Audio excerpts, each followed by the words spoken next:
And welcome to Focus on Liberia. This is our program, FOL Marketplace. That is Focus on Liberia Business and Economic Forum. Welcome and welcome to yet another educative and informative edition of FOL Marketplace. We have seated in today's edition, Gabriel Carter. Gabriel, welcome to FOL Marketplace. Anthony, thank you. It's great to be here. All right. Also here and ready to roll is the guy who always on the business and the financial intelligence side, the man Alex Coffees. Welcome to FOL Marketplace, Alex. Thank you, Anthony. All right. And our resident economist is here. Our resident economist is here, Depu Zuo. Welcome, Depu. How you doing? Good. How are you, Anthony? And leaving to our people out there, and also hello to Alex and Gabriel. All right. In today's edition, the topic for discussion is impact of the new denominations of the Liberian currency. Yep. The Central Bank of Liberia has released the denominations of the new Liberian currency. We're talking about 500, which is not actually new. We've seen it before, but also this time around, $1,000 being added, plus the previous denominations that we've known. Also added is coins, two separate ones, by the way, $5 coins and a $10 coin. So we are here to talk about the impact of these denominations of the Liberian currency on the Liberian market, and if there is anybody or any group of people, to put it right, that should be talking about this is that would be the FOL Marketplace team. These guys are well versed when it comes to finance, business, and economics. Gentlemen, I can't welcome you enough.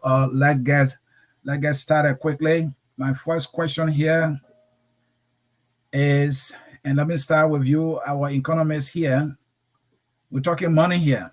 What is the significance of having money in a country in so many denominations? Why do people do that? Why do countries do that? Please. Thank you. It's great to be here today. One of the good things about discussing the economic issue is to see how applicable it is in terms of economic theory in the context of your country or in the community or the global economy. And I think realistically, Liberia has made significant gains after the Civil War in terms of economic recovery. The issue of the currency, dual currency, is still a challenge for Liberia, and now we are now headed to a point where you are now having the issue of denomination of the Liberian dollar component of the currency we have. And in terms of economic, when it comes to larger denomination versus smaller denomination in terms of currency usage, you will see that the larger the denomination, the ability for spending power of people to ensure that they will spend it without much decision. And that itself is good for a very strong, robust economy in terms of time and consumption. But when it comes to a smaller denomination, it's also a challenge because the purchasing power of those that you are dealing with is actually low. So we have larger denomination. It also has its effect on the transaction and the behavior and consumption of the people. So that's one thing that we have to look at with Liberian dollar now, that you no longer have $1.50. So the minimum or smaller denomination that we have now is $5 and also coins. So that means that it's automatically increased individual purchasing power, thereby leading to also inflation and the spending ability of the Liberian people. So these are things that we got to be looking at. But how we grow the economy for them, for it to commensurate with the spending power for which they have injected this amount of money into the economy, is something that we have to be very careful with, because if you're looking at the income level of the Liberian people, you look at the labor statistics, and also look at the civil society, civil servant, you also realize that people with less income are now constrained to to go for spending power that will be higher than the demand they have. So it's gonna be a little bit of distortion in the economy for some time before it kicks in, depending on how the monetary arm or the central bank is gonna relate to this. But for me personally, I felt that it would have been preferable for Liberia to be fighting to move toward to digitize the economy than to bring about coins and larger denomination for transaction. So Yeah, it's I agree. open for conversation, and I believe my colleagues have their own view. And from the get go, Yeah. that's what I have to say. Thank you, Depu. And Gabriel, same question. Yeah. So I just wanted to, that's a great question. I wanted to add to what Depo was saying. So I think the great thing about having this group of panelists here is that we're diverse. For me, I've mostly on the finance part. So for a country to introduce no currency in the market, right? There got to be several reasons why they do that. For me, so when I heard about the news, the first thing I wanted to find out is what's their intentions. What are they trying to accomplish, right? I don't think we got to that part. But usually, if a currency is introduced within the economy, no currency, right? Usually, there's a gap between what we call the market rate, the market exchange rate, and the informal rate, right? So you bring the no currency in to create some kind of unification, right? You also do that to kind of solve the complexity in reporting, right? From accounting standpoint or from what we call statistical standpoint. What do I mean by that? So if you see every time the budget comes out, right, we have US dollars and Liberian dollars, right? So that's one of the things.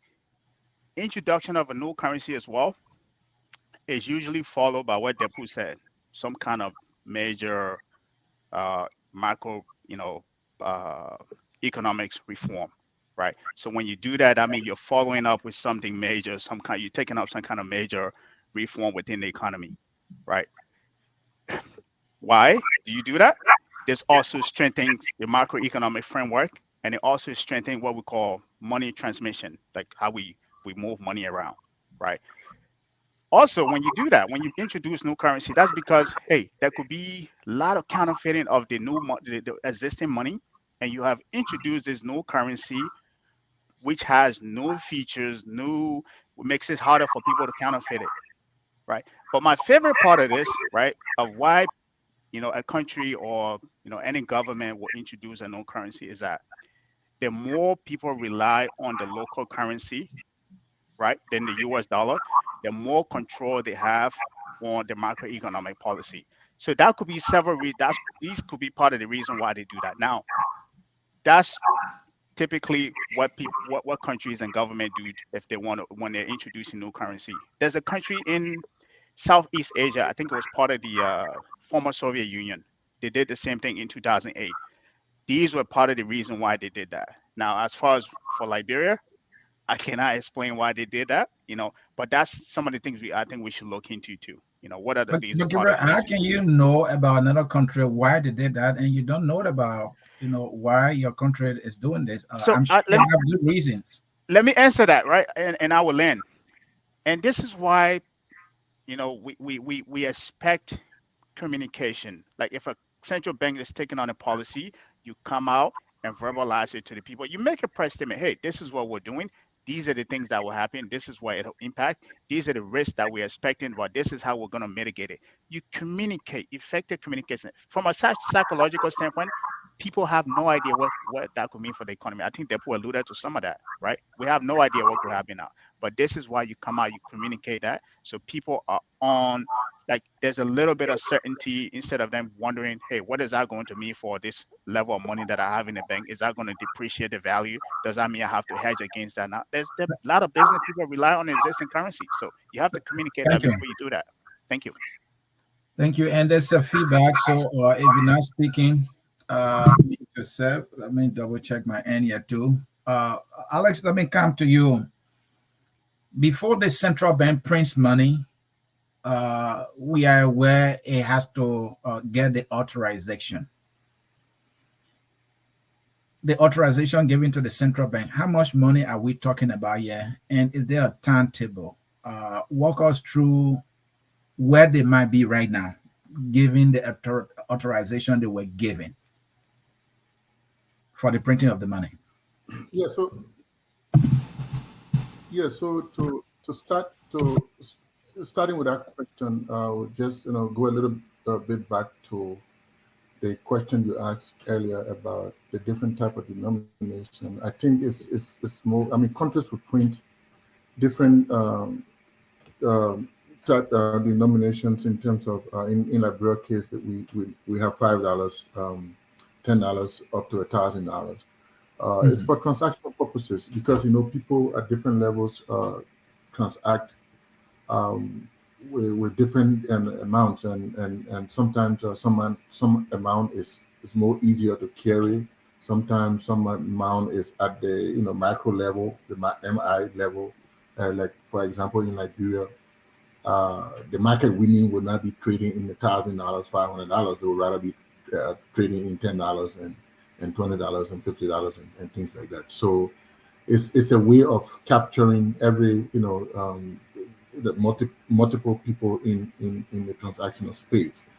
The legislature did approve the 54th legislature, the current legislature did approve at the request of the central bank as part of its monetary policy, and one of that was to kind of instill confidence in the banking sector. So as part of that, they called for printing of new money. All right. So, and it was approved by the legislature. One of the reasons was also to replace the existing currency. There have also been the issue of the legacy currency, the old currency, right? If you may, the JJ and the other old currency. And, the Liberian currency, when it's printed, it has a 3-year lifespan. And within that time, the currency, the money, the actual physical money must be changed. So as part of that strategy, they also, because of the shortage of the smaller denomination, the $5 and the $10, they also decided to introduce the coins. So that proposal was made to the national legislature in the tune of 5.7 billion Liberian dollars that will be printed, and then it will be laid out over a 3-year period. And you will note that about 8 billion of that has already been infused into the market. Last year we have 4 billion. Last year around December we have 4 billion. Then in this year in January, February we had another 4 billion. So that's why they are printing the power they got. The CBL has a part of its mandate to print currency, but according to our constitution, it's the national legislature that authorizes the central bank to go ahead to print the money. Thank you. Larry, if you wish to chime on that same question, that'll be fine, but I will throw this question at you. What is the business, economic, financial usability, right, of this whole domination? What I'm asking is, looking at the business side, looking at the economic side, looking at the financial side, what is the rationale of having the country money in so many denominations, and also taking into consideration the citizens and also their economic standing in the country?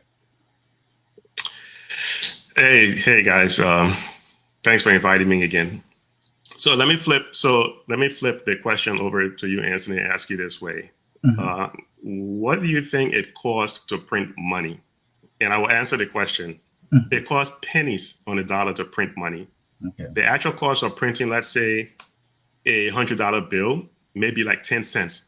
Think about it. A $100 bill, it costs roughly 10 cents.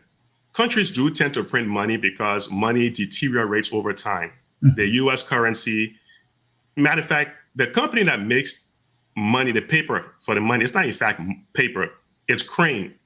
And Crane's been around for over 100 years.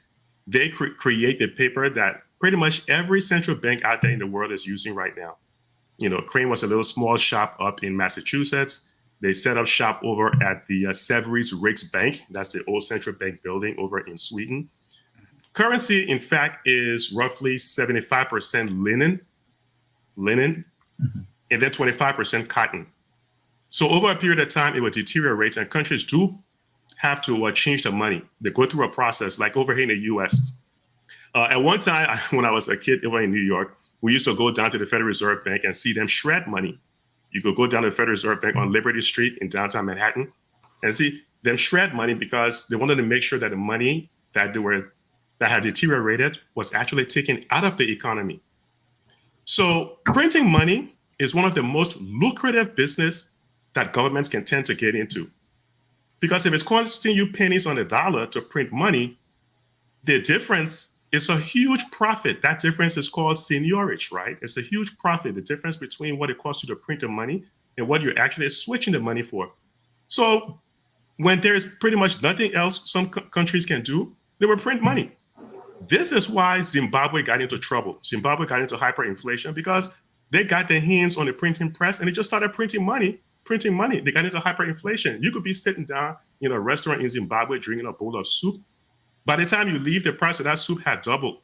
Why? Because there is a relationship between the amount of money you put in circulation and the prices that people are charged. So the more money you print and put out there, prices for ordinary Liberians will rise up.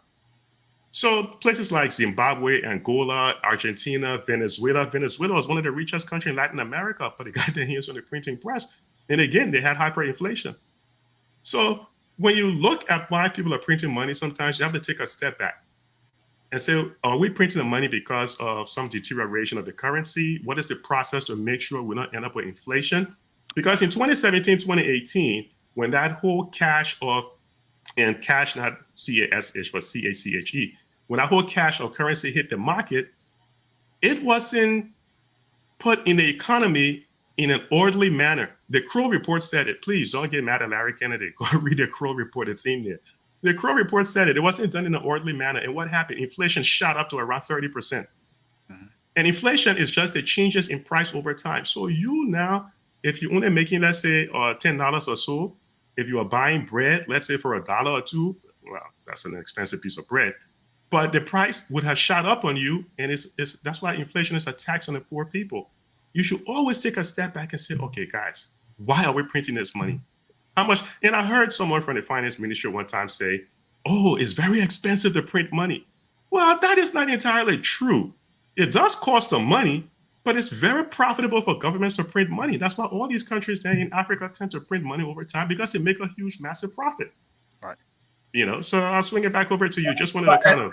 And I want to know, you talk about countries making profit when they print money. That suggests to me that could be one of the reasons, some of the people at the political end will make any such decision. But that does not take away the fact that the country needs money. In our case, Liberia, because of the weather, the money getting mutilated, quite too often. So there has to be periodic printing, right? To replace the old banknotes. So with that, Larry, I push back on you. What would be other reasons, other than making money for printing money, that a country will be involved into printing money? So if you're like, again, because currency is made up of linen and cotton, it will deteriorate over time. And the Liberian currency, because we have an economy that is heavily dependent on moving money, we don't have the type of electronic means of moving currency like we have in the US. Mm-hmm. So it's obvious that, the currency would deteriorate a whole lot faster in Liberia than anywhere else. But the key is what people at the legislative branch needs to be asking is, what is the strategy to remove the old deteriorated currency out of the market? Because if you keep it in there, you're going to end up with high inflation. Mm-hmm. So I want to know, we should have learned a lesson. We saw this in 2018. We saw this. I mean, why is it that we're not learning lessons from that, right? We saw this in 2018. Legislators need to be asking the central bank, guys, come over here. Let's talk about this. What is the plan to make sure that we're not just infusing more money in the economy? What is the plan? Are you guys have a plan to take the old money out? How are you going to do it? And that's the key because they ran a mop-up exercise the last time to kind of remove excess currency out of the economy. And we saw it was a big fiasco. We know it was not mop-up in the sense that how we see it in advanced economy. So I just want to know, what is the strategy to take the old currency out of the market? Because if you don't have one, you're going to end up with inflation. Around election time, a lot of government across Africa, look at the data. When you look at the data across Africa, a lot of governments around election time tends to print money. They want to print money because they want to show that, they want to start doing something extravagant in order to get reelected. But then they don't care so much about the poor people, because if you print more money, it's called a quantity theory of money, right? There's a positive relationship between the amount of money you put in an economy and inflation. It's inevitable. If everybody in here had $100, if we want to go out there and buy something that worth $100, the price will obviously go up because the man know everybody can afford it. It will go up until it hit what is called an equilibrium, where the demand for that one item meets the price. So I think they're printing the money because of the seigniorage. I think it's a profitable thing. They need the money to profit from it to probably do something, whether to pay salaries, which doesn't make any sense. But yeah, I think a good portion of why they're printing the money is for the profit, the seigniorage they will earn from it. All right, that is a debate that others will say, because the citizens in the country, or as a country, we need the money for daily financial transactions, even though there might be profit. Well, let me say one thing real quick, Anthony. When you look at the central bank data, the amount of money in currency, the amount of currency in circulation, it is rising. It is very high. That's why interest rate in the country is also high, because the amount of money in the currency in circulation is very high. So we can't, if we're saying that there's a shortage of money, that means people are hoarding the money. People are hiding it. Okay. So what happens if you say there's a shortage now, you print more money, you put it in the economy, and those people who are hiding the money now, they put it back in the economy, boom, you have inflation. Thank you. And let me come to Depo, because the first time they wrote out the money when the new administration took over, we saw how the exchange rate went so high, which contributed to higher prices and all that. And then fast forward, there were a series of printing done, and then they infused the money, and we saw that there was a reduction in the exchange rates. So let me put some rates here, starting recent. These are recent statistics here. September 2nd, if you're buying at 153, and then the now is setting at 154. So you see here that on the average, everything around 154, 152, talking about the exchange rate there. And it was far above that. So what is the reason for what may be a little stability here, Depo? Is it because they are doing a much better job now compared to 2018 when they took over and everything went up high? What is responsible for the little stability we see here? Thank you for the statistics. I think one of the things that we can point to immediately would be that the central bank have put out to this foreign exchange auction, which was more like that was an instrument, that was a tool used to see how to stabilize the exchange rate. And it couldn't help, because it's like you have your little reserve and taking the reserve out every time to get Liberian dollar off the market, which was not the best option. So now, before you continue, let me chime in there. That statistic that Anthony put up is just for a couple of days, so it's not a good yardstick. Okay, yes, but I agree. Let's just agree that there's a little bit of stability, and I just want to come to that, because that's what Larry referred to earlier, that in terms of money in circulation was almost like 95% or 90% of the money was out of the banking system, and the exchange rate, the more they do the auction, the more you get the US dollar, and our reserve will also been affected by that. Now, the best option to it was do the treasury note, which are the T-bill. So as they offer the T-bill, and also the T-bill is no longer with commercial bank only, but individuals and private individuals are also given the option. With a high interest rate, they also attracted more people to come and buy the T-bill. That's another way of getting the Liberian dollar back into the system. So, which of course has helped instead of using the foreign exchange auction, and that's a very good improvement they had. But one thing I'd say clearly here is that the decision of the printing is where myself I have my own doubt. If you struggle and you put in place a system where you are now ensuring that you are taking the currency out of the market and bringing it back into the banking system using the T-bill, why can't you look for other instruments that you can use to stabilize the economy than to print? And now I think, which of course, the essence of doing that, which is the seniorage, as Larry has talked about, government needed to do other transactions. They need more money to do what they want to do. But the risk about it is that, look, what's a growth opportunity? What a growth level of nominal income of individual of the people in the economy? It's not growing. If the nominal income is not even growing, and you're now going ahead and printing, it definitely will have an inverse adverse effect on the market. In fact, inflation will increase automatically. Then the worst thing about it is that most of the people, the traders themselves, what's the income level? That's what we're talking about. So once the prices increase automatically, it also affect the economy.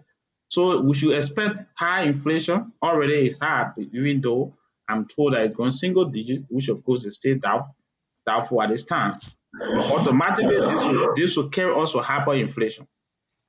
Yeah. And with this decision, it is important for us to see what the stability of the exchange rate will be like.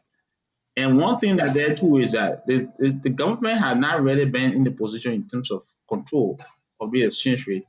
The utilization of our Liberian dollar. Many people, we don't attract businesses and traders to the usage of our Liberian dollar. In terms of banking transaction, many people prefer dealing with US dollar. So what do? Do you find a way that you can attract saving account interest and say, look, if you save your money, this is what you're going to get in return. What do we do? If you don't do that, people feel that the money is useless. So they definitely get rid of it. That's why you see this challenge is still with the Liberian dollar. And I think we shouldn't focus more on printing. For me, that would be my suggestion. Printing is not the solution. Yeah, go ahead, Alex. Alex, did you want to come in? Yeah, you would. Yeah, I mean, you guys have some valid points, Depu and Larry. But we know that some of the arguments that the government put up for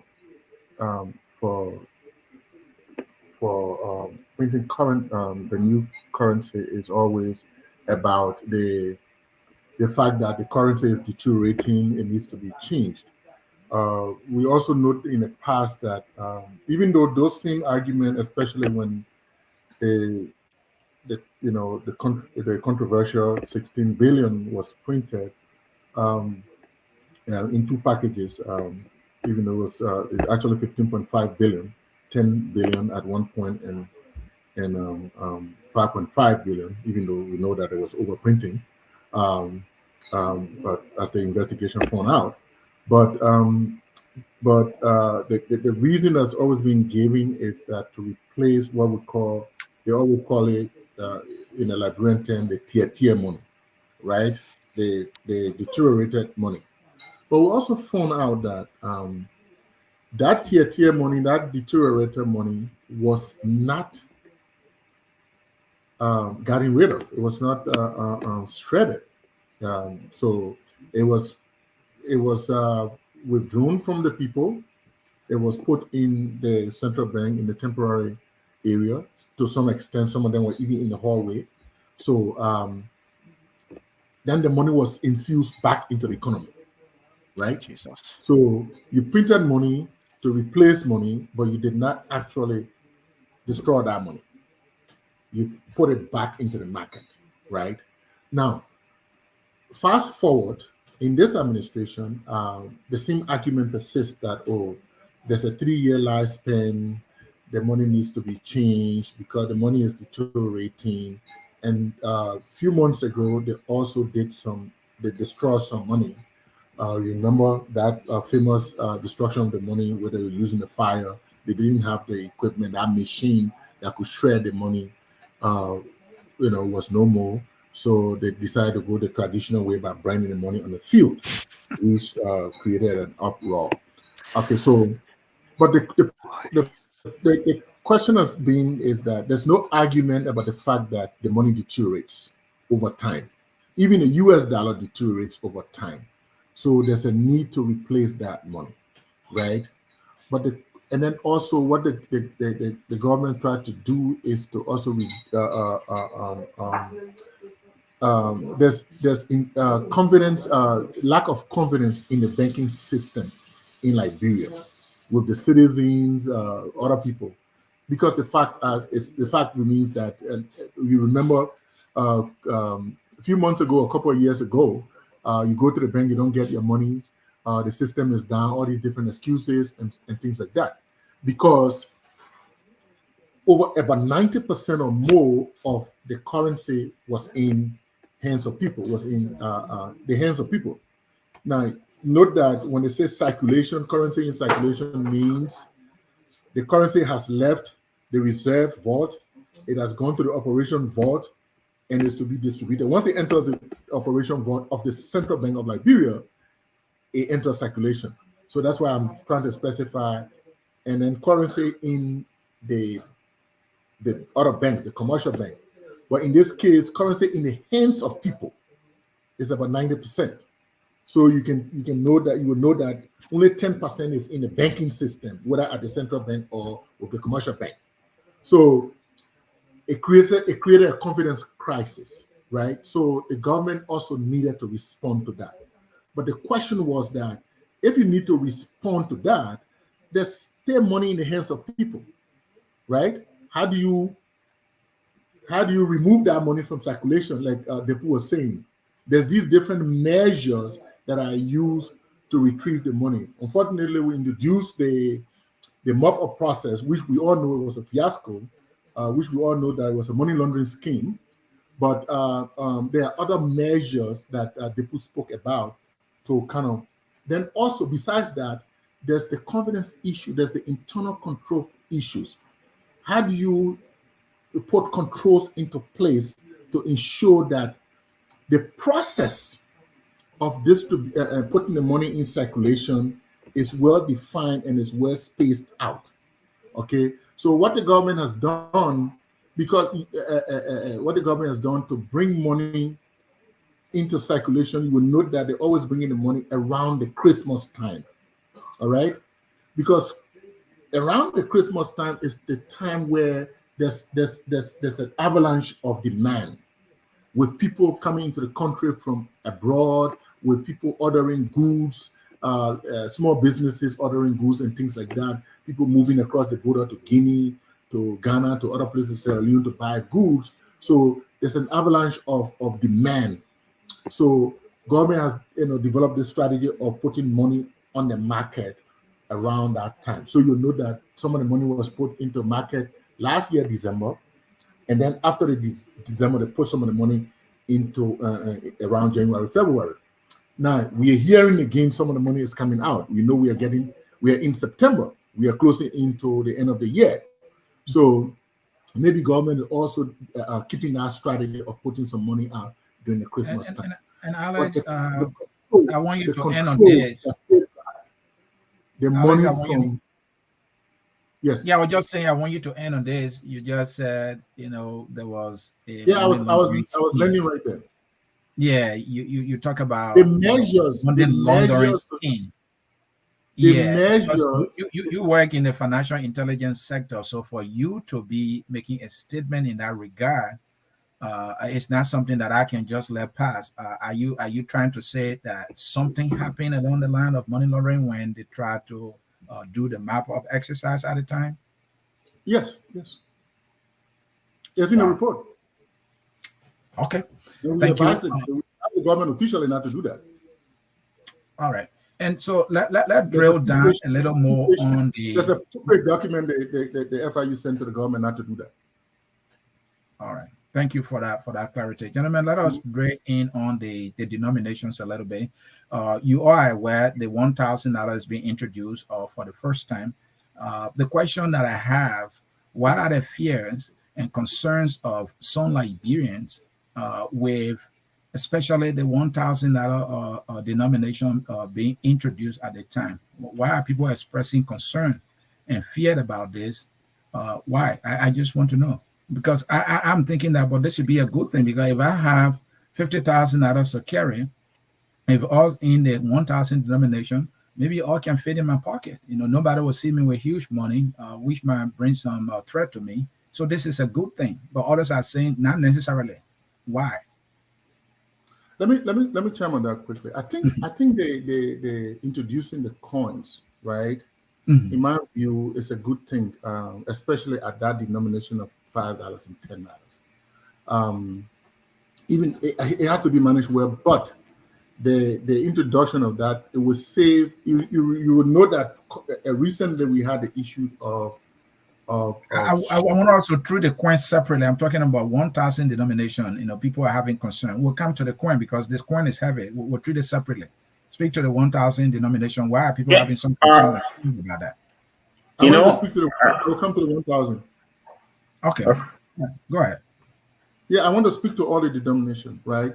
Okay. So there was a shortage of the $5 and the $10. So I think because of the deterioration of the money, and that is the money that is used by most people, motorcyclists, co-water sellers, market people. That's the $5 and the $10 that is used mostly by those people, right? So it's a good thing to introduce the coins, because the coin has a longer lifespan than the paper currency. So I like that portion. Of course, the $20, the $100, $50, and the $500, that is fine. That is in place. But I have a concern with the $1,000.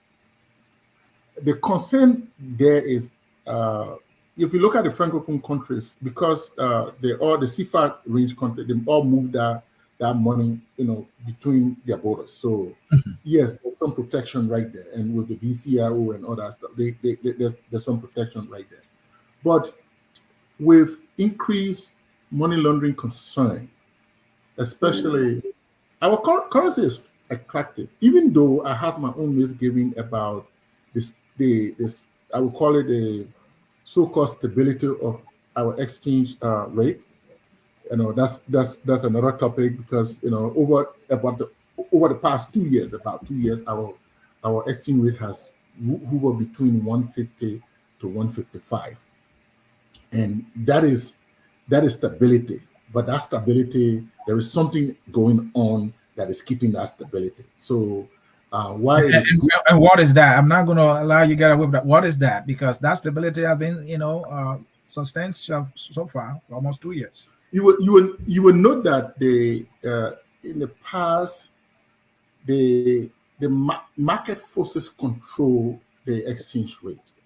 Market forces control the prices of goods and services, and thereby inflation. So all these things go together.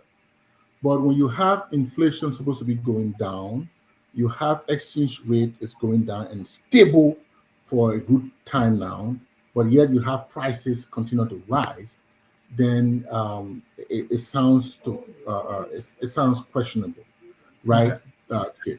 Now, because the market forces, so the business people sort of bring currency to market, right? When they bring currency to market, sometimes the fact that they bring currency to market dictate the exchange rate.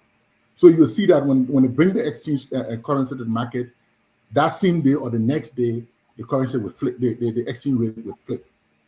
So when I say something is happening, there must be something that's happening that to keep the market, the business people at bay, to provide the currency that they need, so that they don't influence the exchange rate.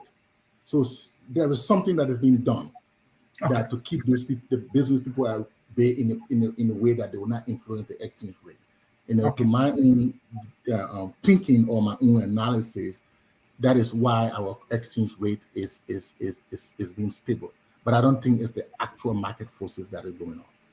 And then finally, you are concluding on the fear of the $1,000 relating to Yeah, money so laundering. because we have this cross-border movement of monies, Mhm. and we have our money laundering system and it needs to be strengthened more. So it's a concern that, and our currency is attractive, right? Because of the stability, quote unquote, stability of our exchange rate, our currency is now attractive to people across the border in Guinea or even as far as Nigeria to trade in our money on the black market or on whatever market they have. All right. So, and because the $1,000 is easier to carry, and because we have all these poorer borders and stuff like that, you will know that people are trading our currency in derogatory. So the exchange, the $1,000 is easily transportable illegally. So that's my fear. If we can put the measures in place to prevent that from happening, then that's fine because it's portable. It has its own advantage. The $1,000 has its own advantage. But to what business end? The way we're trying to introduce the digital payment system, the mobile money and stuff like that, what informs the $1,000 besides just portability for people to carry easily? That currency is only used by Liberia. It's not like the CFA that goes across borders within all the CFA countries in West Africa. Only Liberia use that currency. So what's the need of that convenience?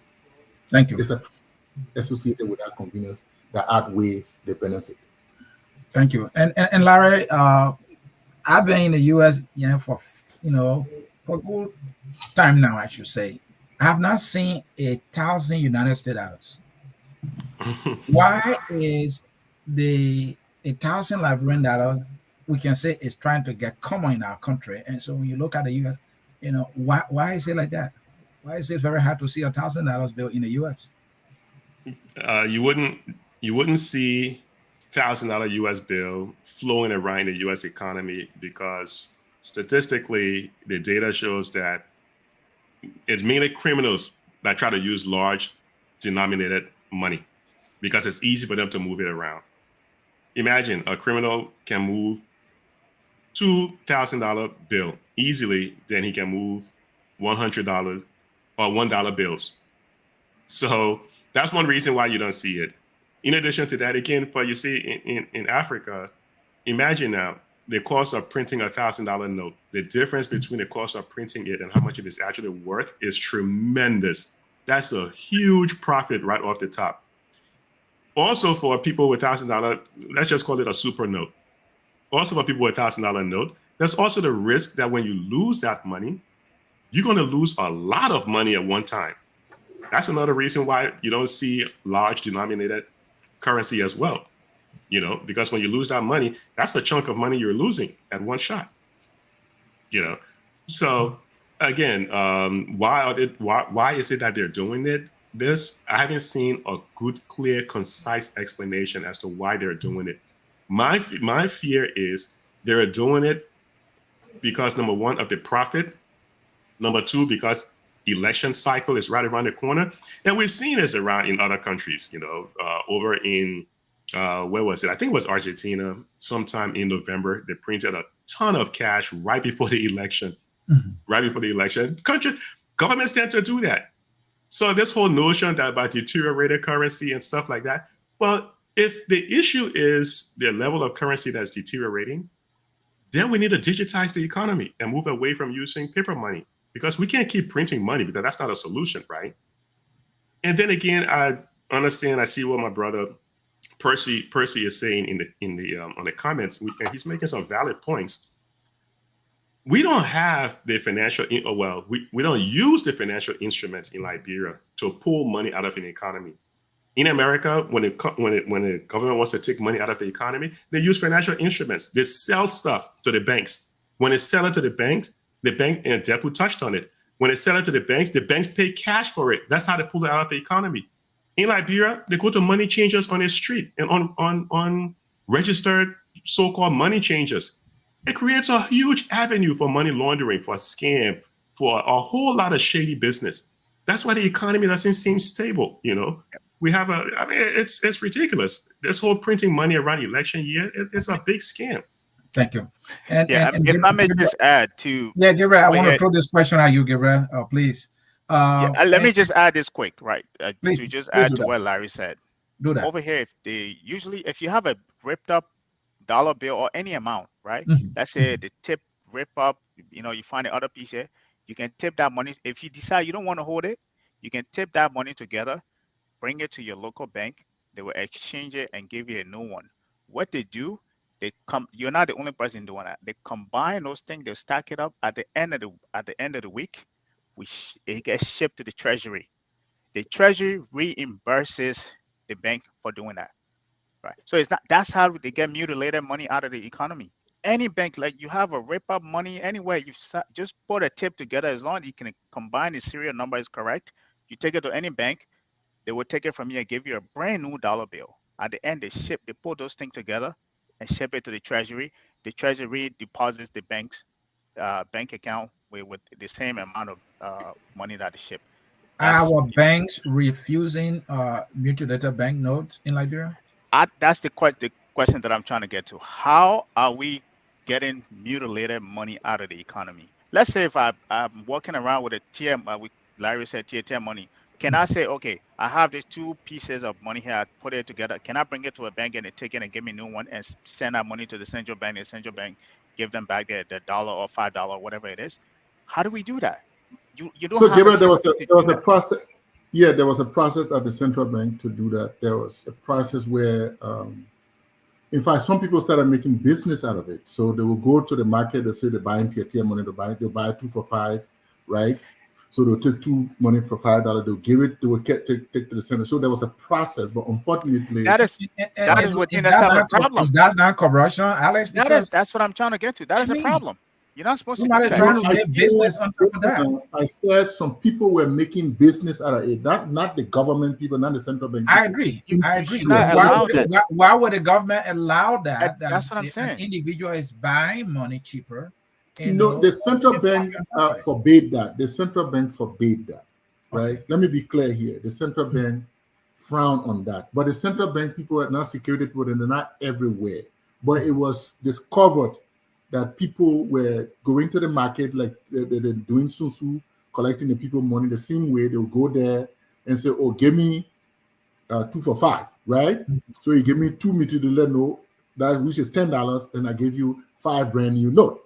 So they take it to the central bank. The central bank, individual could go to the central bank and change the money. The central bank would take it.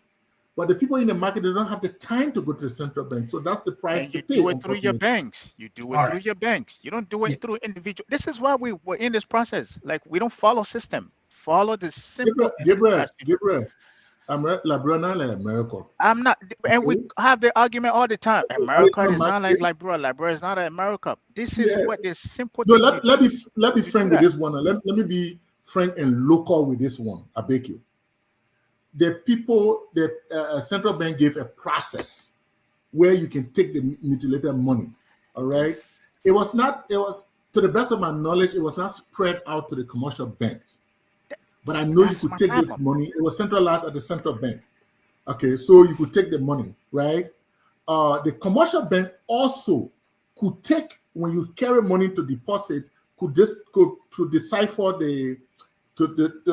remove the tier money after they say separate and take it to the central bank for the central bank to change it, right? But at a certain point, because it was getting commonplace and the central bank itself, what happened was the central bank, as they collected this money, instead of destroying this money, they infused the money back into the market. So the tier money, as they call it, was getting so much. So the central bank, the commercial bank themselves started backing up. Here's my question, though, and I keep going back to this. So to answer your question, there was a process. But unfortunately, I know there's a process. Here's my. Let me say this. Anthony, it's a process. I don't want to hear the word process because we need that process now. But that process is still there. You don't allow. I'm sure that process is still there. That's what I'm saying now. So let me land. Right? Let's say there's a process. The central bank say, okay, we will take tier money in the central bank. Why would you want individuals bringing tier money to the central bank to change it when you should do that? Create a seamless process to do that. The moment you say individual can bring money, what you call seamless process? What you call seamless process? When I mean seamless process, you do it through a financial system. The moment you say individual can do that, financial system. What are human beings that carry the money? No, what I mean is you do it through banks or commercial banks. You do it. You can't just tell individual, oh, y'all bring some tier money. Of course, you create a process for corruption. I think Alex commercial bank, any human being will carry it. Alex, no, listen to me. Human being will carry it, but it's done through the bank. The moment you democratize that, you create process for corruption.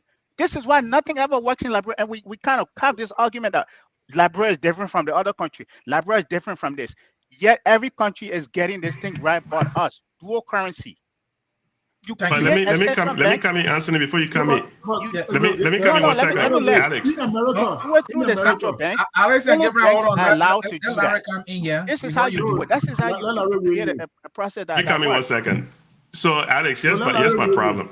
Alex, here's my problem. Larry, let me explain something to you. Even in America, right? If my money is tuned, if several of my money are tuned, right? Yeah. And I don't have the time to go to the bank. If Gabriel comes to me and say, my friend, you got $500 that is tuned, I can give you $400 because I don't have the time. Or there's no way I can take that money to the central bank and change it. There's no way I can do that. You go change it. You will bring it to the bank, and the bank will do that. That's what I'm trying to say here. Even if I come and buy it from you, I can't take it to the central bank myself. I will have to go through the bank and give it to the bank. The bank will send it through central bank. That's the thing that I'm trying to say.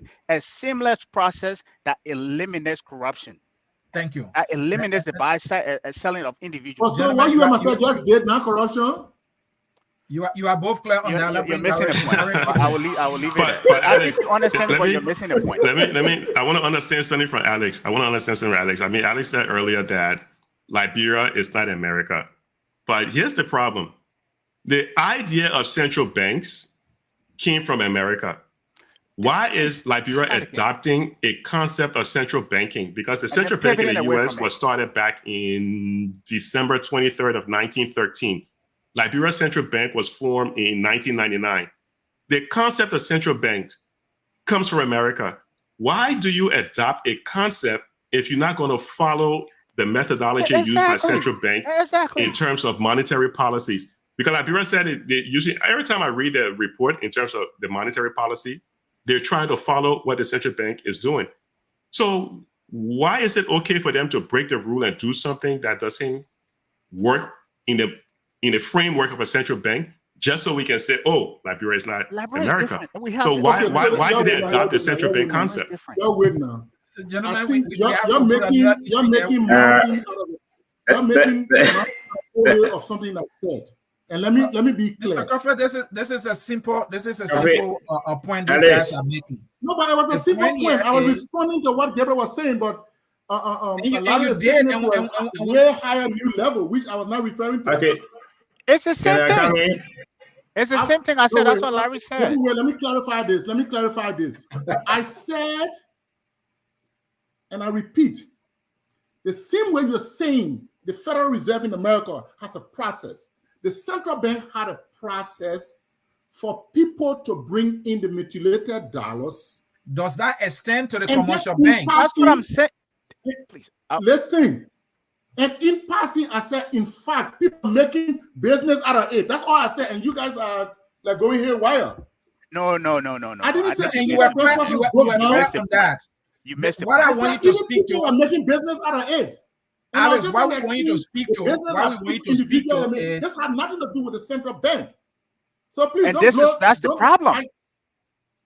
Alex, we are saying the same thing. You're asking you a simple question. What has it got to do with the central bank? It's like what I just said to that's you. That's the godfather of the banking system. That's the godfather of the banking system. Here with Alex. Alex, the simple question is, the central bank is the godfather of banking system. You guys are saying, what you guys are insinuating is that I'm supporting No, Mr. Coffee is not No, it. you got it wrong. You get it wrong. Gabriel, can you hold on, please? No, Mr. Coffee. you guys are insinuating Mr. Coffee, that no one I'm is supporting the insinuating process anything. breakdown. Mr. Coffee. You That's what you're insinuating. Gentlemen, And that's one not at a what I'm time. saying. Gabriel, can you wait, please? Mr. Go Coffee. ahead. We want to You get guys- from you. You guys Alex, are are you gonna pay insinuating attention that I'm now, please, supporting sir? the process breakdown, and Larry took it to a far new level, to macroeconomic level. Alex, are you going to listen? Mr. Coffee, are you going to listen?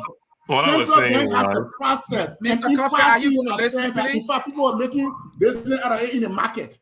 Mr. Coffee, That's all are I'm you Alex, gonna do you listen, believe the please? central bank process is the way to do it? Is it a good process? So what have the central bank process got to do with Jalora in the market and buying TTL money? You see? Why Do you the see the central problem with bank us? got to do with Well, that? who regulates the All right, monetary policy? we can move on, Anthony. Because We you can know move the fact that on. the central bank has a Do you process. see the problem we have in our Alex, financial if only you can listen, then we'll have some clarity here. Yeah, we can move What on. we are, Can I come the clarity in? we want from Can I you come in? is simple. Hold on, Depu. That's what I mean. Alex, the clarity we want from you is simple.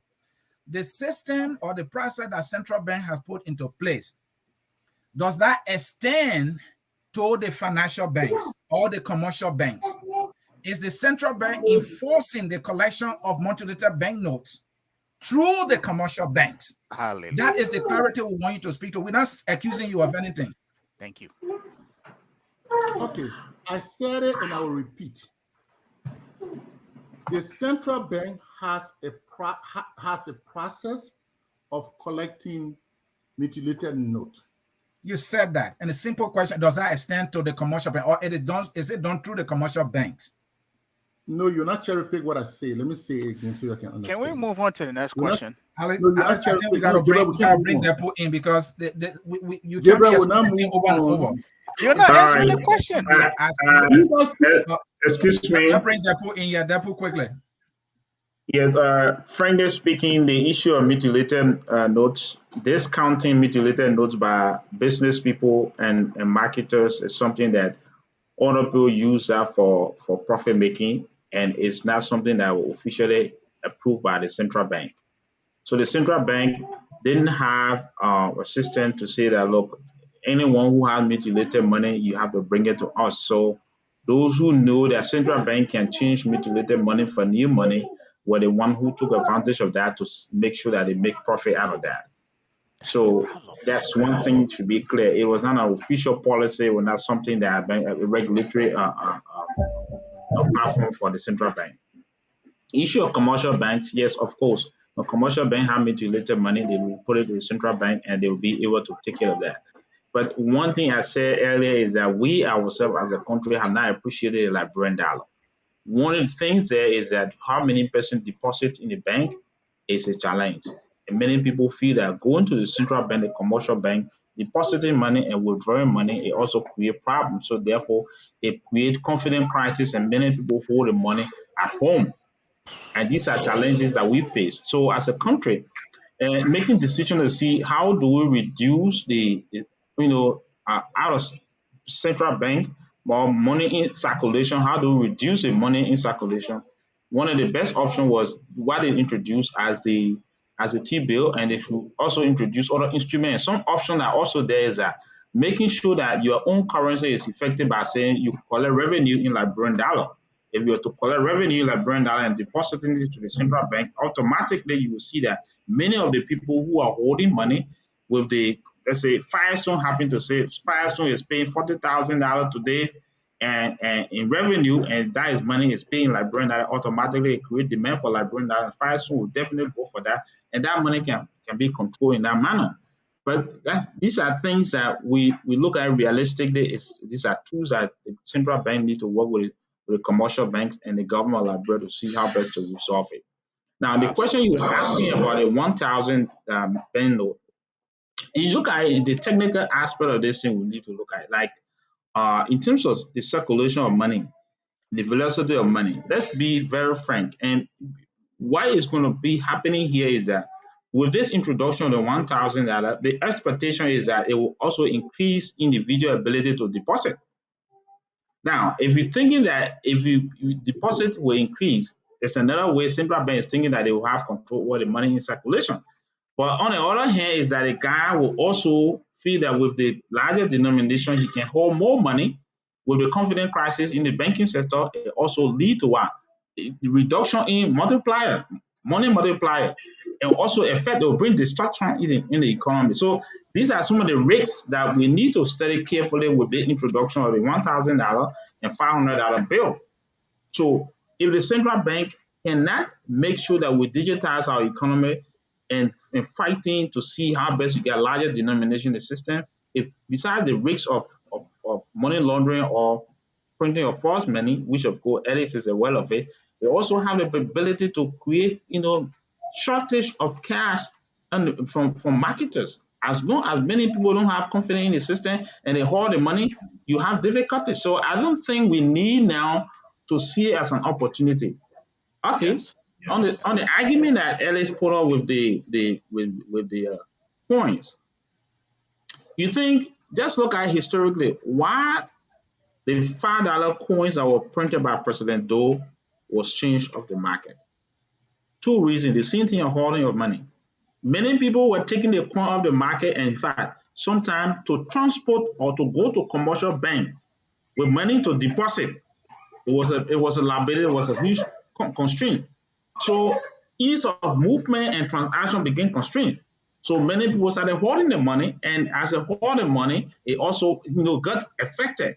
And people saw the need to say, you know what, let's get rid of this whole coin and introduce a paper money.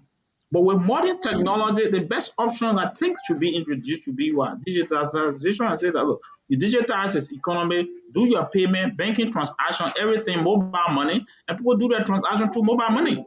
With this, Agree. it will help. The question here is that will the mobile money work beyond Moreover? Yes, across the country, mobile money is working. So you need to work along with Ministry of Commerce, central bank work along with Ministry of Commerce and make sure that the payments are made through mobile money. You go in the market women are also using M-Peso in Kenya. They do that. You want to buy pepper, you buy from mobile money. You want to do any purchase you want to do, you do through mobile money. That itself will help control the flow of money and stabilize the economy. But for me, I think like Larry said, one of these things have political undertone, election coming, people need cash, the government having extra cash to see how best they can spend it. These are some of the reasons why you see these things happening. But in the end, I can tell you that we should expect serious challenge on the monetary side as soon as possible when they start, exchanging this money. The national legislature, this challenge that we've been having in the country is that this is no longer an economic issue. Let me go political. People who make decisions for the country, especially who make law, They have do no not idea. have some fundamental idea of what law they are making. So there's not a system Clueless. where they call experts. Instead of them calling for expert opinion, doing hearing and consultation, they don't do that. So we are facing this challenge, and automatically it's because as long as you talk about printing of money, the lawmakers themselves will have some shares. They themselves will have opportunity to have access to the money, and those who want to run campaign need cash. So it's a risk to the economy. I think it's something that we need to observe it and also advise appropriately. I'm not too sure whether the USA team that have been working with the central bank to do the printing will be in a position to remain as technical advisor to the bank in terms of transmission mechanism of this money because it has costs associated with it.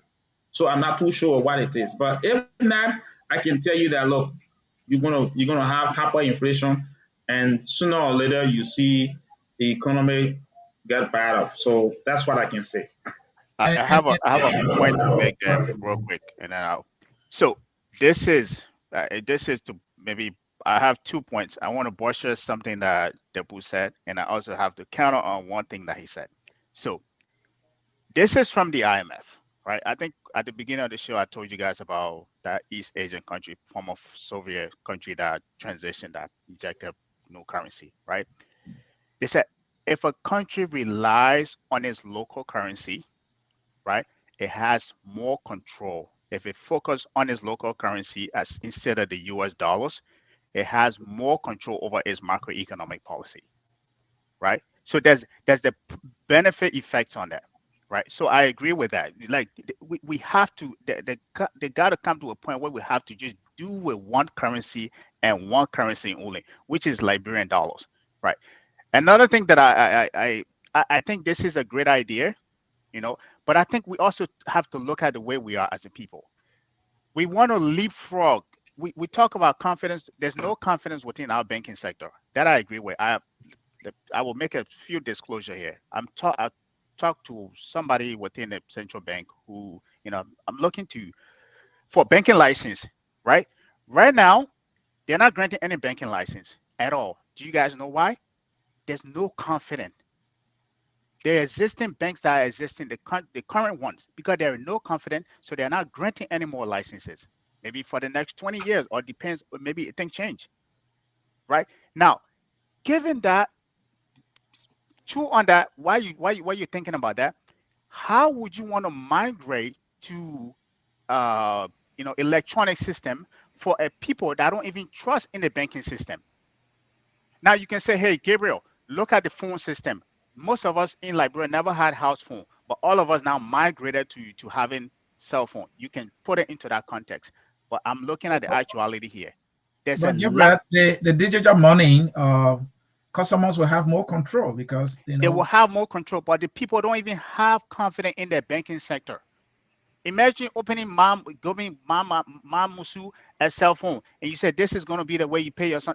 This is somebody who doesn't even have confidence, who even doesn't even know how this thing works, right? You got to create that level of confidence in the banking sector, first of all, right? Now, you can say we can do it digitally or do it like the old brick and mortar way, but you got to create that level of confidence where people feel confident that this is the way you transact. You go to the bank, you make the covenant deposit, issue you is do this, key. and then you What is the second point, Gabriel?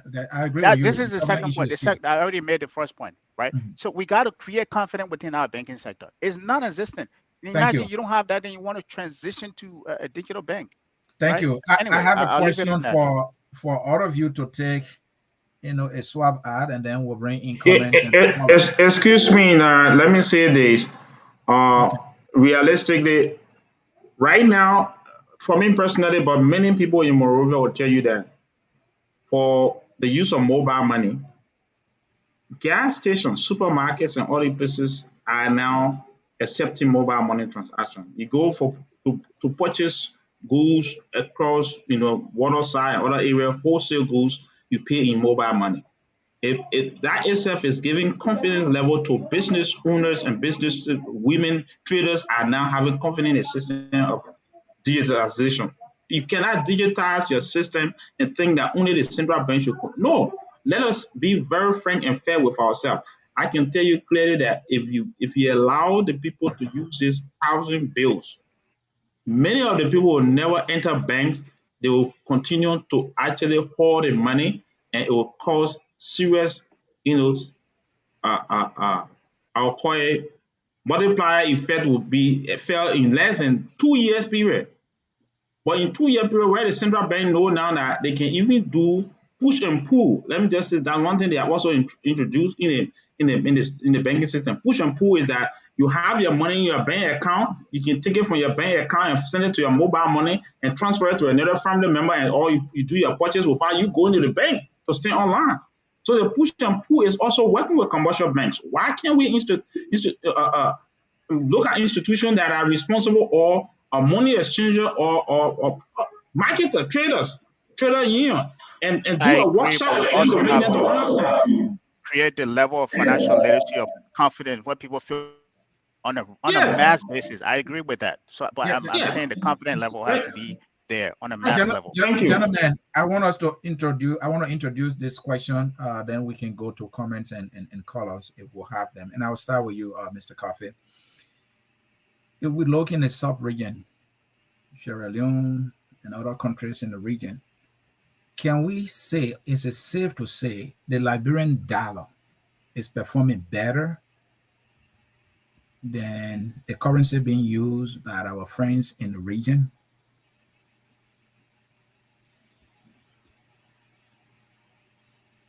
Mr. Coffee, I'm starting with you.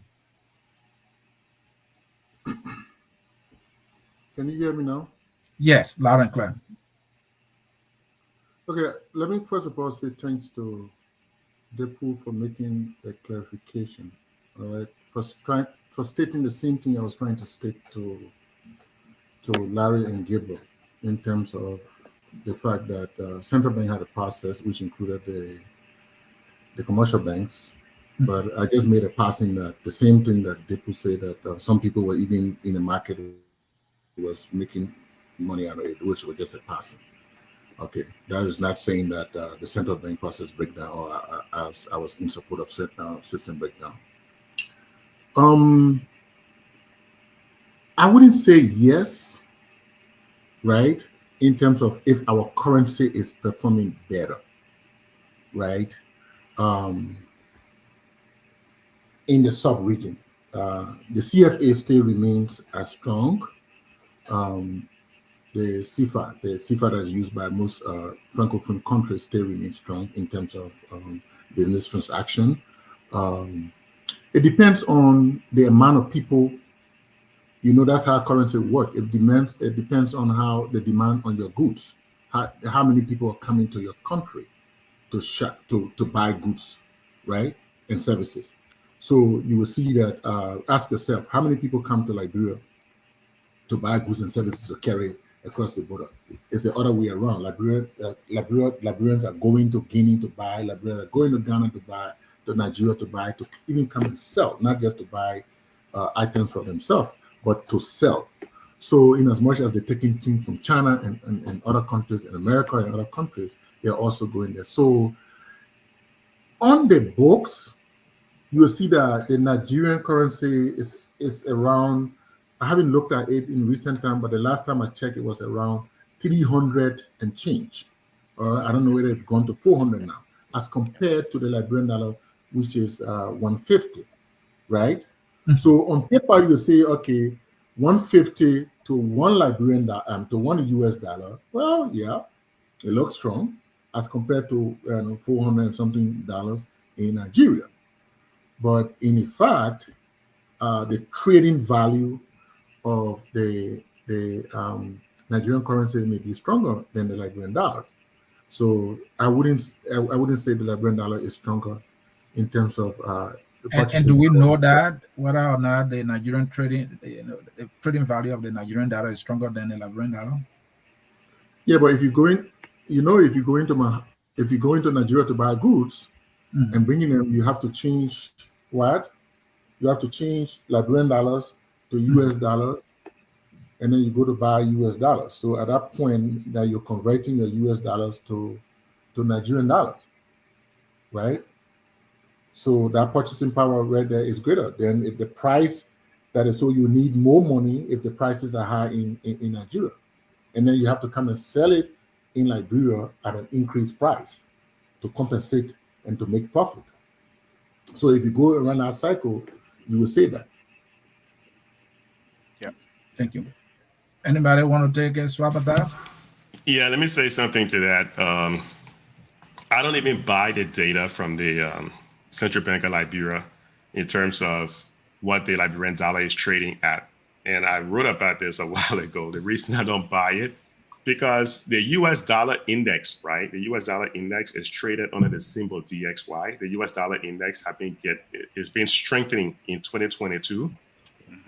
Why the US dollar was strengthening against major currencies, whether it was the Naira, the Leones, the CD, the Central African franc, is strengthening against those currencies, except the Liberian dollar.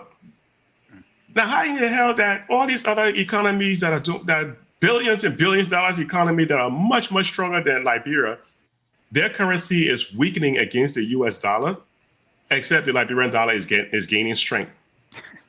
They got to be cooking the numbers on the dollar performance. And again, maybe you can say I'm being cynical, but I look at the data. The US dollar right now, if you travel to Europe, you'll do extremely well. At one time, the US dollar was actually trading at equilibrium, at par with the euros, which is something rare. But the US dollar has been gaining strength, except against the Liberian dollars. What is it that Liberia is doing so well that their dollar cannot fall against the US dollar, even though the US dollar is gaining strength? It's absolute nonsense. I don't trust the data from the central bank in terms of what the dollar should be trading at.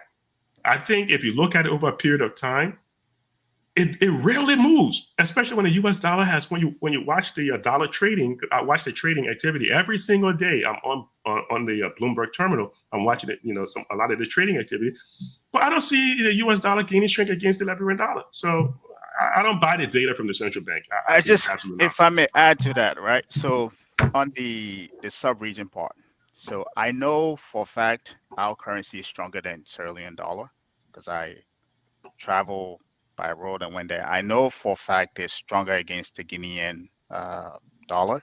Now, but there's one thing that Larry said, which actually was Alex, right? In terms of the trading value, right? Now, in terms of the trading value, I know our money is stronger. Like if you go to the Bowater side border there, right? Those kids that are there, they rather want to have Liberian dollar in the hand because one Liberian dollar, I think it's about $1 US is about 1,200 Sierra Leone, right? So if you don't even have a US dollar, they would rather have Liberian dollar, right? So I know from that far on the trading aspect. The same thing with the Guinea side, right? And the how do you call it? The Naira, right?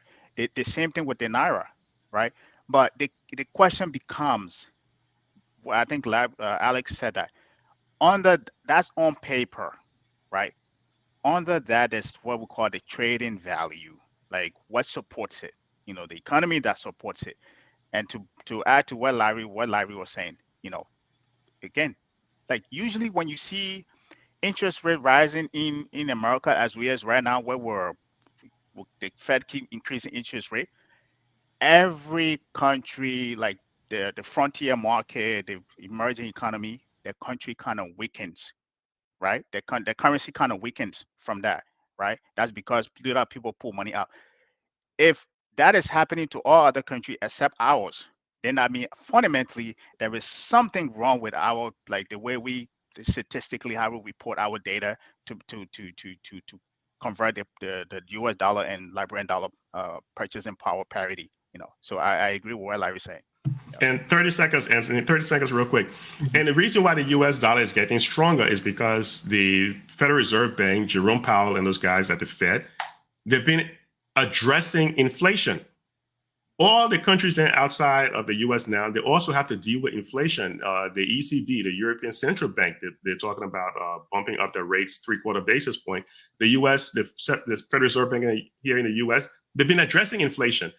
And it's because they've been addressing inflation that people are looking, okay, hey, the US is going to deal with inflation while other major currencies are not addressing it equally like how the US is dealing with it.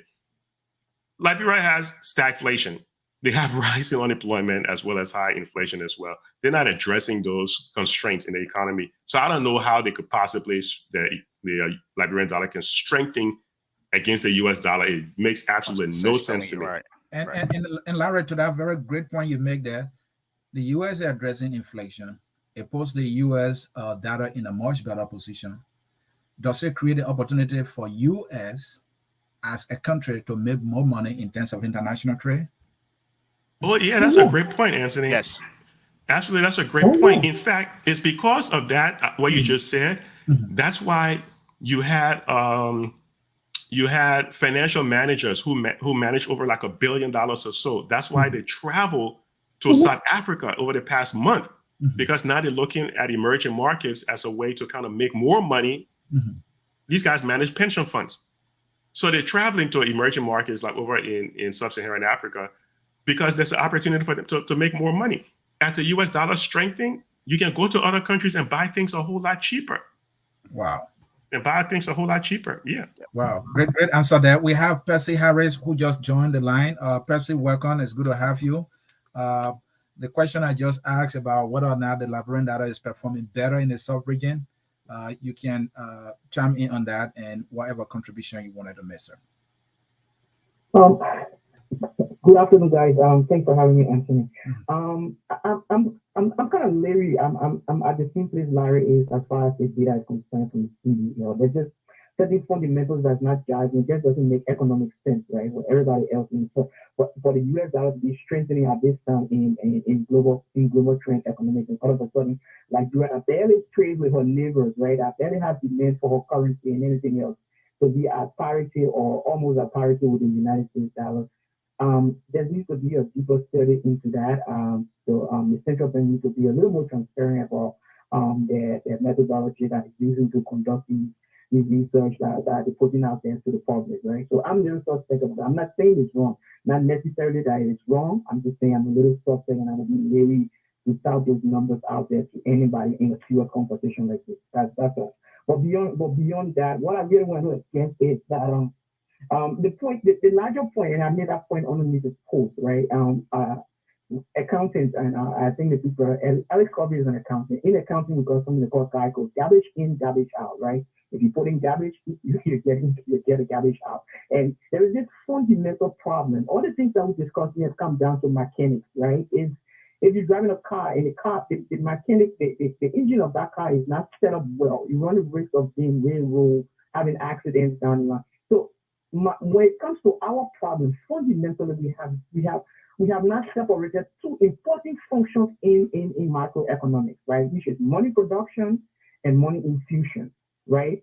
What we have basically done in Liberia have taken those two functions and given it to the central bank. It shouldn't be that way. I've raised this issue with Simon Twelve before on other platforms. That, yeah, that's true. But nobody seems to be doing nothing about it. And that's what comes down, that's what brings about some of the problems we have and the guys are discussing here, right? No country in the world, no serious country in the world leads the production of their currency to a nationally chartered bank, which is what the central bank is. The central bank is a nationally chartered bank. You're not supposed to be involved. It's a private entity for all intents and purposes, right? It's not supposed, no private entity is supposed to be producing a country's money. The production of money is the government function, and the arm of government that deals with that function is the Ministry of Finance or Treasury, as we call it. They should be producing that money. And the reason for that is it creates transparency, it creates accountability, it creates audit trails. These are the things that bring about independence and transparency in monetary policy and overall macroeconomic stability, right? So those things are all melted together in Liberia, right? You have, and that's what make policy. That's what make our monetary policy so political. Our monetary policy is so political. There's nowhere in the world, right, that where you go to your legislature, guys, a bunch of political hacks that doesn't know nothing about economics. That you go back to them every year to request money, or every few years to request certain amount of money for them to be printed and put in it. Nowhere in the world that works. What happens is you make the law, you charge people with the responsibility, and you leave it to the technocrats. And the technocrats are the one that will determine how much money is needed in the economy every year. They send that to the treasury, say, hey, based on so and so, we are projecting this amount of growth in the economy. We change from this amount, so and so will be dedicated to mutilate that money, and this one will be linked to take out the retired 30 series, right? So in the currency, you look when you look on the money, they got a series number there. That series number is running for a certain time. So if you issue this currency this year in 2022, 23, 24, 25, that currency should be retired in 2025. So the bank, that's an ongoing process that the central bank just still are doing, right? Thank you. It's a operational process every day, right? So if the central bank issue a bulletin that this so series number is being retired every day, as money comes into the local bank or the commercial bank every day, that series number is literally pulled out of the system. It might not even be mutilated. It's just that series. Maybe you have branded scores and you want to change it. Maybe you don't want it to be too weak. You want the money to be too weak and whatnot.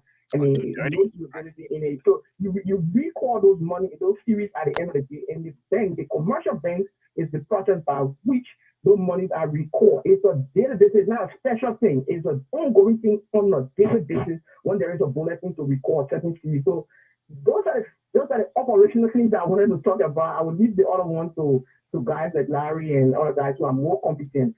I'm more into operations, and I just wanted to drill down that point because of our operational model between the central bank and the commercial bank and the finance ministry. Some of these flaws are being some of the flaws we see are being magnified because of the underpinnings of our system. There's a structural flaw here that nobody seems to address in the country, and we'll continue to be having Long conversation. I don't care how much good economics we have. The structural part has to be solid, and that's the point I want to make overall. Thank you, Anthony. Thank you, Percy. We appreciate that. And Debo, you heard him there, and I don't understand economics and money, but all he said, definitely makes sense to me. The structures must be strong, they must be enforced, and for us to have a sound control. Anthony, can I correct something real quick? Someone here, Percy made a statement that is accurate, and someone over here is saying it's not true. I think Cristiano is saying countries around the world, the central bank prints money. No, Percy was right. It's the Federal Reserve Bank in America does not print money, right? So it's the Bureau of Engraving that prints money. Mm-hmm. So Percy was absolutely correct when he said that central banks, Federal Reserve banks do not print money. Thank you. Debo?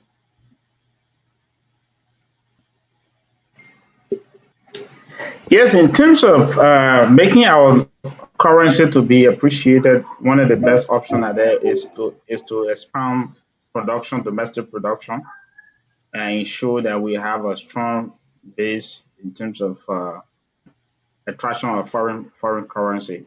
That's one of the best options instead of us continually thinking that printing money will solve our problem. For example, I can say this that you need to look at just paper consumption on the Liberian market, and you realize that paper is imported as well. So if you have Mali supplying us pepper, Guinea and Mali supply pepper and onion from Mali and Burkina Faso, and oranges come from Sierra Leone, and all of these major consumables are all imported, including rice, which is our staple. And you expect us to ensure that we stabilize our economy or stabilize our currency. It's just a mere joke. And quite interestingly, one thing I can tell you clearly, what is helping us a little bit, and we have not reached to a real worse situation in terms of deteriorating our economy, is because we have the dual currency, the US currency and the Liberian currency, using both. Other than that, you will see with low production level, we will have the worst situation. Let's look at Gambia. Gambia Dalasi is more stable because of, in fact, if you look at them, the peanut is one of the major exports, and now they also go into tourism. And everything that is done, many people come into the economy, and now it's getting the economy stronger. But we are not really doing much to ensure that we increase domestic production and also opening our market to tourism. So these are some of the things that we need to look at.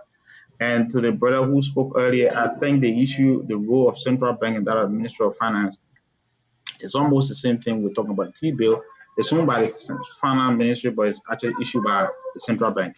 We need the two policies need to have coordination in order to stabilize the economy. If not, politically, people are always driving up our economic policy, and especially when it comes to monetary policy, it had a shorter lag than the fiscal policy. So it is better for you to give them total independence that they can be able to stabilize the economy without having any interference from political authority like legislature. Thank you. And gentlemen, finally, how can we increase the value of the Liberian dollar? What can be or should be the economic processes or measures? That's the right word I'm looking for. What should be the economic measures put into place? Larry, I'm going to start with you on that, to increase the value of the Liberian dollar. And if we were to take the US dollar out of the market as not being legal tender in Liberia, how would that impact that? Because we have this dualistic economy where a lot of the stuff that we do in the country, we're importing it. It would be very, very hard to take the US dollar completely out of the economy, even though it would be the best thing to do, but it would be extremely difficult. Countries like Zimbabwe, for example, when they had to fix their currency because of hyperinflation, they instituted something called dollarization. They went 100% to using the US dollar. In fact, Panama doesn't even have a currency. Panama uses the US dollar 100%. And because of that, inflation in Panama is very low. But there's a risk involved in that. So to answer your question, there has to be a lot of productivity. The economy has to grow in order for the value of the currency to increase. You have to grow the economy. And I see Jimmy Eastman posted something over here. It's so difficult to grow the economy because you need money to make money. Plain and simple. But Liberia cannot get their hands on money. That's why they went to the Eton and the Bowman deal, because they cannot borrow money from the capital markets. Why? Because if you look at the ECOWAS nations, there's only maybe, I think, 2 or 3 that has a credit rating. Liberia has 0 credit rating. So the only way Liberia can get money is through either the IMF program using the special drawing rights or through concessionary agreement. You're not going to grow your economy by just depending on selling, the extractive sector. You're not going to grow your economy by depending on IMF special drawing rights. You're not going to grow your economy by depending strictly on seniorage, right? By printing more currency and making profit from it. So to strengthen the dollar, to strengthen the Liberian dollar, Anthony, the trick would be to grow the Liberian economy, and they haven't done so. They had 36 consecutive months of economic decline. It's only in this past year that the GDP, they're saying, grew around 3.7%, and the only reason it grew because COVID that hit us in March of 2020, when the economy reopened again, the price of some of the diamonds, gold, and stuff, the prices increased, and that's how Liberia GDP was able to grow. It's all external. This is the pure concept of growth without development, because GDP grew, but take a look at the country. The people are even poorer based on what the World Bank put out. People are even poorer. So yeah, boost productivity. The Liberian dollar become valuable. Mr. Coffey, are you in agreement? Yeah, to a large extent, and Jimmy Eastman put it simple by saying that to improve the economy, to increase the value of the Liberian dollar is based on local production. I do the same example I was giving. And Larry alluded to that. We go everything. Most of our services we get them outside. We go to even Sierra Leone, right? We go to Guinea. Everything when you talk about people talk about Gambia, right? Tourism is a big thing in Gambia, and it's making a lot of foreign exchange for them. We have so much potential in tourism. We have all the different potential. We have one of the highest rainfall in the world. We're not capitalizing on that. So unless we engage in local production, it's going to be difficult. And what is happening in our country today is that a lot of the things appear to be artificially driven. We're saying our currency has been stable for about 2 years now, following it, between 150 to 155. What is supporting that? We're saying that our inflation is into single digit. Of course, that is a suspect because of the way we do the calculation of the inflation. But again, and then we boast about 3.7% growth, like Larry said. It's all in the extractive sector, and most of that it doesn't amount to growth. So we're not growing, but we say we have a rate of a growth rate of 3.7%. Yep. And let me just point on some of the risks again. Gabriel kind of alluded to that when I talk about the risk of the $1,000. See the example that he gave about Sierra Leone, okay? That people want to trade in a Liberian dollar at that rate. So there's the same process going on in Zaire in Guinea. It's going on. So there's a lot of risk. But meanwhile, we are depending on an IMF. We're giving them figures that we want to give them so that we look good on paper. But again, in fact, in reality, prices are going up. When last did you send money to? Are you sending the same money that you're sending to your families in Liberia? It has reduced. No, mine has increased. Because what the woman was paying $50 on now, she's paying $100 on. Exactly. Right. It's So I gone have up. to sell, Yeah. I have to sell her more money every time. Meanwhile, the exchange rate, because when she takes that $50 or that $100, she goes to the market to change it for Liberian dollar. She get a lower amount than she used to get, than she actually get. But when she goes to buy the actual goods, the value of that money has dropped because the prices have gone up. But what she's getting from the exchange market is lower than the. So they all should go concomitantly. They all should go in part. That's economics, right? Where the economists here align, they all should go together. Prices are going up, inflation is going up, exchange rate is going up. But if it's coming down, they all should come down together. Like what is happening in America now. They're putting measures in place to fight inflation. So prices are dropping gradually. Gas prices going down, commodity price is gradually going down. And Gabriel, you are the capital guy, money guy. How can we use capital to strengthen the Liberian dollar? I think all of everybody that spoke touched up on that, and I think Jimmy Eastman, we keep referring to that. We have an economy that is not production based, meaning production based. We don't produce anything, not even rubber, not even agriculture, which we have a whole lot of arable land. We're not producing anything, right? To strengthen your country's economy or its value of the currency, you got to produce something. In economics, we call it a comparative advantage, right? If I'm producing rubber in abundance, I can say, hey, I can trade with a country that produces rice. Say, if we can trade, I can give you rubber, you give me rice, right? We're not producing anything. There's no sector, not even the rubber, which is we at one point we control, no rice, nothing. We import everything, right? This is the reason why our currency it is the way it is, right? What it doesn't, and this is why all of us are skeptical about it. It remains so strict against 2 years against the U.S. dollars when we're not producing anything. So where is that strength coming from? This is why everybody think it's inflated. There's as we usually say here, people cooking the books, right? But we need to produce. We need to produce, and we have to. When you're producing within your country, there's this thing we call local consumption, where people within your country are able to buy stuff, right? If they're able to buy things with their money within your country, this is how you strengthen your currency. But we're not doing any of that. We're not producing anything. So this is the reason why we're. And Debo, you're the economist. Yeah.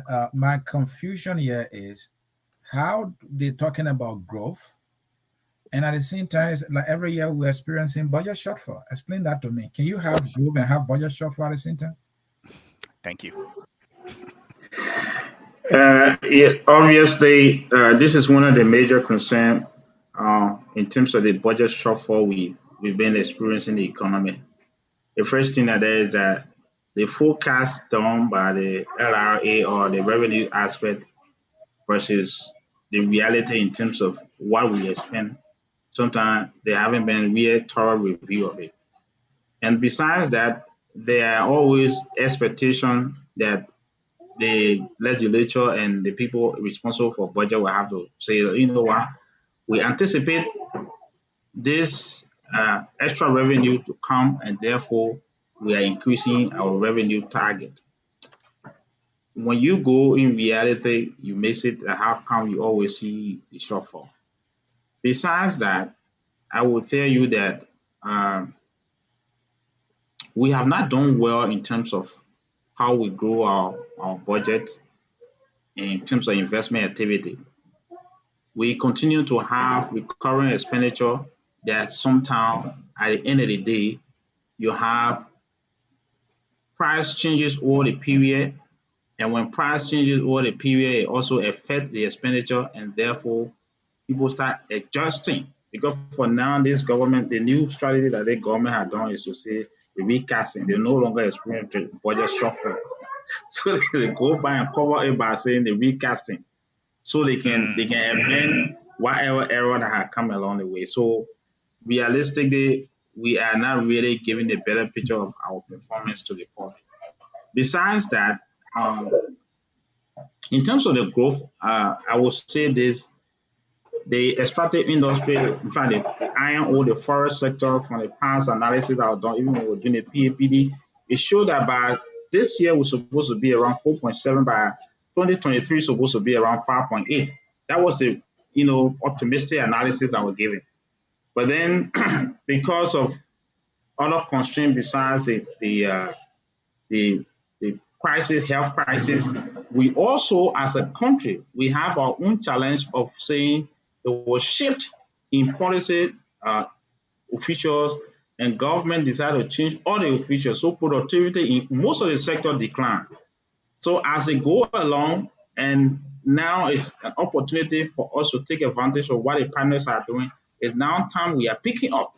So realistically, yes, growth is picking up in the extractive industry, but it does not really amount to what we call the living wage of the people have not improved up to now. And that is once the living wage or the income level of the citizens themselves have not improved or have not increased, the national growth has no implication or impact on the life of the people. And I think one of the things that the government need to do now is to see, look, how do they review the issue of wage? How do they review the issue of job creation? How do they focus on the which sector that are giving opportunity, as I said earlier, domestic production?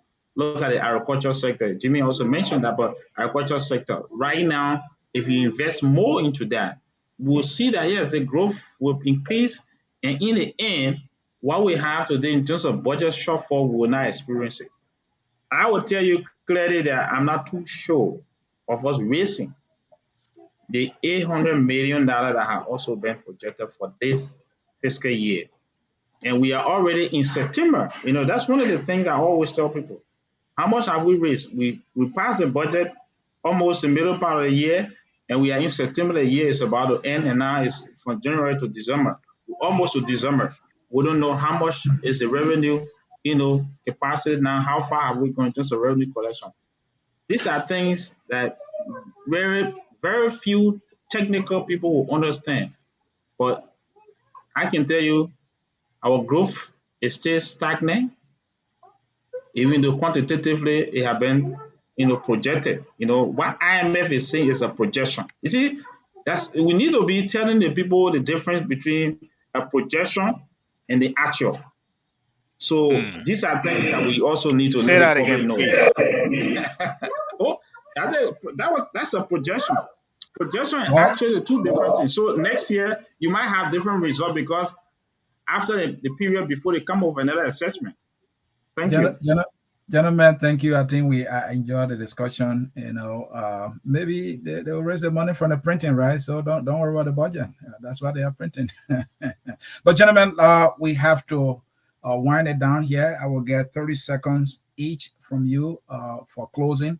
And I want you to close on the whole denomination, especially the $1,000, how it's going to affect transaction in Liberia. Let me start with you, Larry. Thanks, Anthony, and thanks to Alex, Gabriel, and Defu for being here. Listen, considering that the U.S. government had put out a couple of reports, including the report that the government, the Foreign Direct Investments report, in terms of how criminals, transnational criminals, are kind of using Liberia as a gateway to commit crime. It's important to make sure that the currency, Liberian dollars, is not used as a tool for transnational crime. It's so much easier for people to move around with $1,000 bills as opposed with a smaller denomination. My biggest fear is it's not so much of the transnational crime, it's the fact that money is being printed for the profit people tend to make from it. And by doing so, it's going to impact the poor people. Inflation is a poor person's tax because you spend more of your income buying food and fuel for your generator than people who can afford, who don't spend a greater percentage of their income on that. So yeah, I think it's going to lead to inflation. It's going to be used for political gains, but I think it's going to lead to inflation. It's inevitable. It happened in 2014. It happened in 2018. They're doing it again. It's going to happen. It's inevitable. So thanks again, guys. All right. Gabriel? Yeah, again, thank you, Depu, Larry, Alex. I think for me, the way I want to look at this is that, you know, two things. One, the profit that we're making off of that printing of that money, and two is that we don't have a good grasp on our overall macroeconomics, and this is a way to just kick the can down the road, you know, either until we do it again or until the next administration comes in to do it. But the bigger implication of doing this is that I think Larry mentioned that inflation, right? You kick this inflation can down the road. Guess what? You will walk to it and end up meeting that can down the road again. You'll have to kick it again. It's either you get it out of the way completely or you keep kicking it down the road. But kicking it down the road isn't just something that you want to continue doing, because as you continue to do that, there is the average citizen who is being impacted by that. One, you don't even know the amount of money within your circulation. Yet you're introducing new currency within the circulation, right? How do you take the old? You don't even have a good consistent method of taking the old ones out, but you're injecting the new money in there. At the end of the day, it's the poor people, the same very poor people that you claim that you want to help to get out of for them to have a better standard of living, are the one that you're affecting by putting this quantum of money within the economy that you have no control over. So the question becomes, there has to be some level of intentionality. Why are you doing it? What are the short-term effect and what are the long-term effect? Do you have solutions for the short-term effect, and do you have a solution for the long-term effect? These are the fundamental things that we need to address. And one thing I would say again before I land, Deadpool, I think alluded to that. We have people within the legislature, within our Senate, within the House, that are making economic decisions that have no understanding, even at a gross level of economics and finance. Yet they're just passing these laws without even looking at the long-term effect and the short-term effect. So this is the first problem. Imagine me bringing law, you bring in a bill in front of me that has to do with everything, the legal aspect of it, and yet you expect me to understand it, right? I will go Google some stuff and look at it from a gross level to get a talking point, but in detail, in depth, I don't have a good legal background to say I will get a good grasp of that. This is exactly what we're doing with this, bill money. Every time we bring money for these people to pass law, and they do it, they just go and go sign on the paper. They're not now looking at the long term, the short term effect, or how it's going to impact the citizen that they claim to be representing. So that is one of the biggest problems that we have in our country, and this is what this printing of the money is going to do. So, Thank you, Gabriel. yeah. Apple? Thank you very much. One major concern there, which obviously it should be of major concern to our partner as well, is that we printed more than the stock of money in circulation in the economy. Before then, we said it was 16 billion, and total stock was 19 billion. Now we went ahead and printed 48 billion. So that means we triple. And that itself, we don't know the transmission mechanism that will be put in place in terms of how it get into circulation. These are the risks that are there clearly. So it's important that I don't know whether there have been any hearing or discussion of the legislature to know how this money will be staggered and how the transmission will be done in the economy. But it leaves room for so many concerns that you, from 19 billion, you're printing 48 billion. Besides that, another thing which I will emphasize again is that I'm quite sure that they want to use a higher denomination to ensure that increase the issue of increased demand for deposit. And that itself is a good opportunity to say you want to take the money from the hands of the population, the money circulation outside of banking. Equally so, it will also affect money multiplier, and in the end, you should expect strangulation of production in the economy. That is something that we need to look at. When the financial institutions don't have control over commercial banks don't have control over the usage of money outside of Monrovia. It's a difficult thing. I will still encourage the central bank and the commercial bank to embark on the serious publicity campaign on the use of the push and pull to encourage Liberians to know that indeed the mobile money, when you have bank account, you can use your mobile money and deposit in your bank account, and you can take money from your bank account and still purchase in the shops without going to the bank. That itself, it will ease the transaction. It will help to improve the transmission mechanism. Thank you so much for the time. Thank you, Depo. Mr. Coffee? Let us pray. Father God, we come before you today, though we have sinned and fallen short of your glory as a country. Forgive our sins, O Lord. Lord, we've come to you to ask us for a new beginning, a turnaround that will lead us to a new beginning. For the sake of our suffering masses, O Lord. For this, we pray that you will give us the opportunity to change this around, what is happening in our country and what is happening to our suffering masses. We have an opportunity, O Lord, lead us in the right direction. Lead us to the right path so that we make the decision that will affect all of us in a positive way. For this we pray. Amen. Amen.